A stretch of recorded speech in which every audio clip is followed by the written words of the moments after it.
बघा, कंस आहे, कंसामध्ये घनमुळात वर्गमूळ आणि वर्गमुळात 64. कंसाचा घात 2x - 6 बराबर 1/4. तर x बराबर किती असा प्रश्न विचारला. प्रश्न सोडवायचा कसा लेकरांनो? इथं घनमुळात जे वर्गमूळ दर्शवलं, या वर्गमुळाची प्रथमतः सोडवण करत असताना या घनमुळातील वर्गमुळात 64 आहेत. याचा अर्थ 64चं वर्गमूळ काय बाबा? लेकरांनो, 64चं वर्गमूळ हे 8 आहे. किंबहुना याचा उलट अर्थ असा की 8चा वर्ग 64. आता ही अशा पद्धतीची ही मांडणी, याचा घात 2x - 6 आणि समोर 1/4. लक्ष द्या. आता परत कंसामध्ये 8चं घनमूळ, लक्ष द्या, किंवा घनमुळात 8 म्हणजे याचाच उलट अर्थ असा की 8चं घनमूळ काय?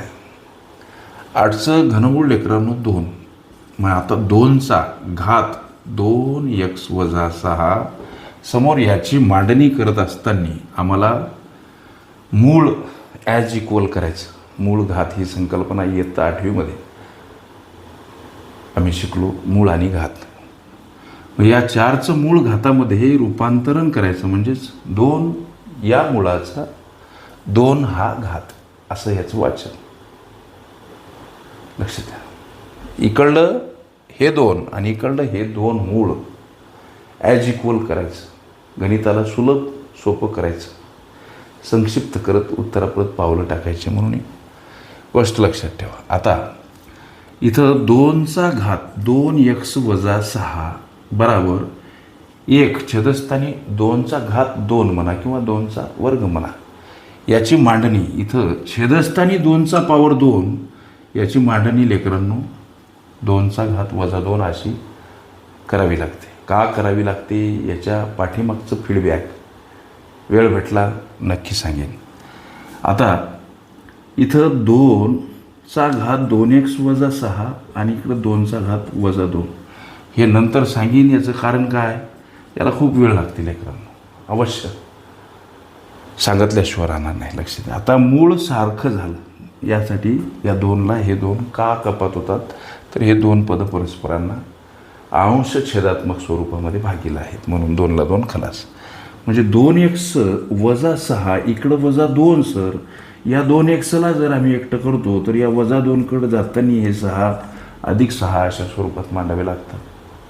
गणितीय गुणधर्म संख्या परस्पर विरुद्ध बाजूने जाताना एखाद्या पदासोबत वजा असेल अधिक स्वरूपात मांडा, अधिक असेल वजा स्वरूपात, गुणिला असेल भागीला, भागीला असेल गुणिला, अंशस्थानी असेल छेदस्थानी, छेदस्थानी असेल अंशस्थानी मांडा.